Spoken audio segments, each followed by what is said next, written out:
আপনি একটা ঘর বানালেন, ঘর, এই মনে করেন একটা ঘর, এখানে কয়টা খুঁটি? কয়টা খুঁটি? 5টা খুঁটি। এখন এই 5টা খুঁটি ভাঙ্গা এরপরে ঘরটা পড়ার সম্ভাবনা খুবই কম। আর যখন এখান থেকে খুঁটি একটা একটা করে সবাই নেবে, যখন একটা থাকবে তখন ঘর যে কোনো মুহূর্তে যে কোনো একদিকে পড়ে যেতে পারে। তো আমরা শুধু ইসলাম 5টা জিনিসের উপর স্তম্ভ, কিন্তু আমরা শুধু একটা লয়ে পড়েছি, নামাজ। না তো আপনি একটা খুঁটি ঠিক করলেন, সে খুঁটিরও কোনো গ্যারান্টি নাই, সে নামাজেরও কোনো গ্যারান্টি কি নাই? নাই। তো আর বাকি 4 কে করবে? বলেন, জাকাত প্রদান করতে হবে। এখন দেখেন, আমরা এখানেই ধরা যে জাকাত কিভাবে প্রদান করবো। আমরাই তো গরিব, আমরা কি গরিব, তো আমরা কিভাবে জাকাত দিব? আর জাকাত তো তারা দিবে যারা ধনী, যারা বড় লোক, তারা দিবে। যাদের টাকা পয়সা আছে তারা জাকাত দিবে। আমরা তো জাকাত কোথা থেকে দিব? আমরা তো জাকাত খাবো। আমরা কি করবো? জাকাত খাবো। মুসলিম জাতির ভিতরে ব্রিটিশরা এমন একটা জ্ঞান ঢুকাই দিছে যে তোমরা কখনো জাকাত দিবা না, তোমরা বসে বসে জাকাত খাবা। এই জিনিসটা আমাদের ভিতরে ঢুকাই দিছে ইংরেজরা, ব্রিটিশরা। অথচ আপনি পূর্বের দিকে তাকায় দেখেন, 1400 বছর আগে তাকিয়ে দেখেন যে এই সমস্ত জাহান শাসন করেছে মুসলিম, মুসলিম জাতি, মুসলিম নেতারা শাসন করেছে। সমস্ত জাহানের ভিতরে সবচাইতে ধনী ধনী লোক ছিল মুসলিমরা। আর এখন বর্তমানে সব ধনী লোক বিধর্মীরা। একটা ধনী লোকের নাম আপনি বলতে পারবেন না যেটা মুসলিম জাতি, একটাও নাই। ব্রিটিশরা আমাদের মাথার ভিতরে এই জিনিসটা ঢুকাই দিছে, তোমরা তো মুসলিম জাতি, তোমরা শুধু মসজিদে কোনায় বসে বসে আল্লাহর জিকির করবা, আর আমরা জাকাত দিব, সেই জাকাত খাবা। খাই না আমরা ইহুদিদের জাকাত? খাই না?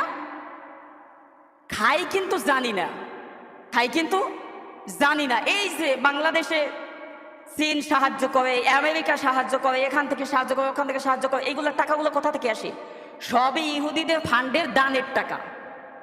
জানেন, মুসলিমদের দানের টাকা দিয়ে মুসলিমরা চলে। মুসলিম জাতি যদি ধনী না হয়, ধনাঢ্য না হয়, ধনবান না হয়, যদি মুসলিম জাতি, তো মসজিদ কারা করবে? মাদ্রাসা কারা করবে? দিনের জন্য কারা টাকা ব্যয় করবে? কারা করবে? ইহুদিদের টাকা। দেখেন, মুসলিম জাতি এখন এমন একটা পর্যায়ে চলে গেছে যে ভিক্ষুক পর্যন্ত মুসলিমের বেশ দিয়ে এরপর ভিক্ষা করে। কি কথা কি বললাম? ভিক্ষুক পর্যন্ত মুসলিমের বেশ দিয়ে এরপর ভিক্ষা করে। তার মানে বুঝাইতে চায় যে মুসলিমরা ভিক্ষুক।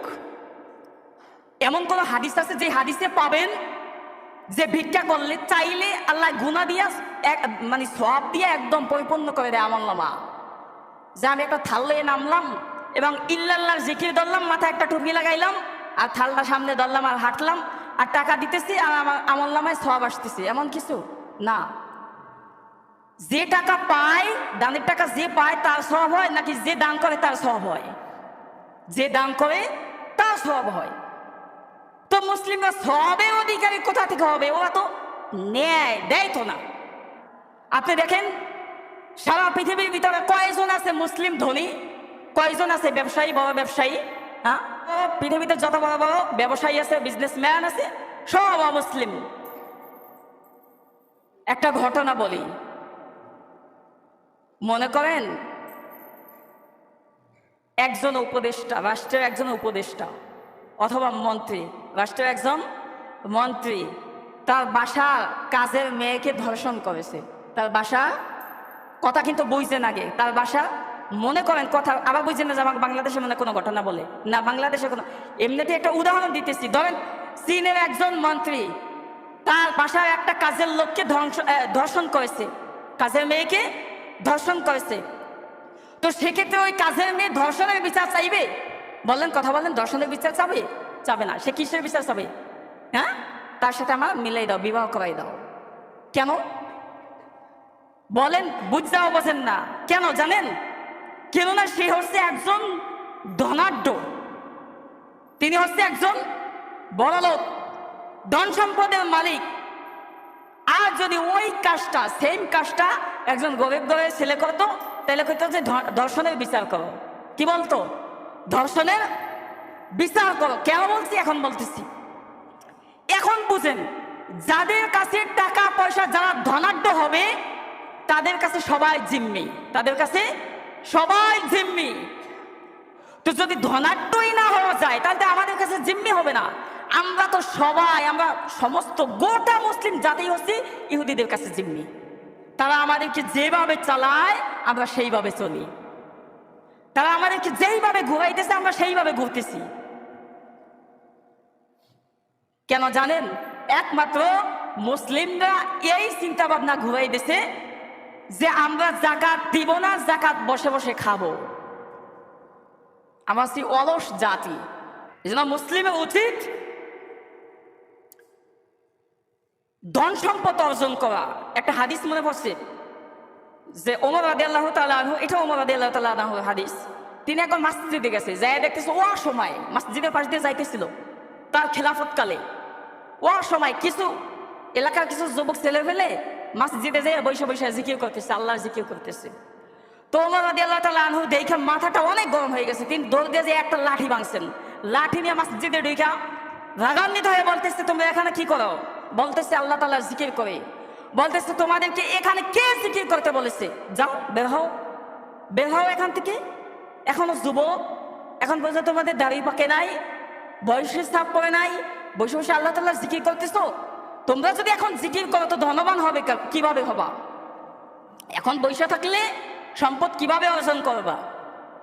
সহিহ হাদিস, ওমর রাদিয়াল্লাহু তাআলা আনহু হাদিস, যেমন তেমন লোকের না। তো এই জন্য আমাদের চিন্তা ভাবনা, মেন্টালিটিকে ঘুরানো উচিত যে না, এইটা না, এইটা। আমাদের টাকা পয়সা ইনকাম করা প্রয়োজন। যদি আমরা টাকা পয়সা ইনকাম না করি তাহলে আমাদের মসজিদগুলোকে সৌন্দর্য কে বানাবে? মাদ্রাসাগুলো কি করবে? চালাবে কারা? দিনে মজমাগুলো কে চালাবে? সামান্য একটা মাহফিল করতে গেলে আমরা কত যে খয়রাত করি। একটা মসজিদের কাজ ধরতে গেলে খয়রাতের উপরে খয়রাত, ভিক্ষা করা লাগে। আমরা সে ভিক্ষার জাতি। এমনকি যদি অমুসলিমরা ভিক্ষা দেয় সেটা দিতেও আমরা দ্বিধাবোধ করি না। আমরা সেখানে মাসালার ব্যাপারেও তাকাই না, আস্তে করে নিয়ে নেই। এই জন্য আল্লাহ তাআলা তো বলেন নাই যে তো আমুজ যাকাত, যে যাকাত খাও। আল্লাহ তাআলা বলেছেন কি? হ্যাঁ, ইতাই যাকাত, অর্থাৎ যাকাত দাও, যাকাত খাও। এটা কখনো বলে নাই, যাকাত দিতে বলেছে। কিন্তু আমরা খাইতে ব্যস্ত, দিতে রাজি নেই। খাইতে খুব রাজি, খাইতে খুব মজা। অন্যের যাকাত ফিরে ফেলা কে না খায়। এই জন্য আমি মূল কথা এইটাকেই বলি যে ইসলাম 5টা জিনিসের উপরে স্তম্ভ, 5টা খুঁটি ইসলামের। অতএব শুধু নামাজ এবং রোজা দিয়ে ইসলাম রাখা যাবে না, ইসলামের ঘরকে টিকিয়ে রাখা যাবে না। ঈমান, যাকাত, হজও লাগবে। 5টা খুঁটি দিয়া এরপরে ইসলামের ঘরটাকে আমাকে উপরে বসাইতে হবে, উপনীত করতে হবে। এরপরে আল্লাহ তাআলা কবরে যেতে হবে।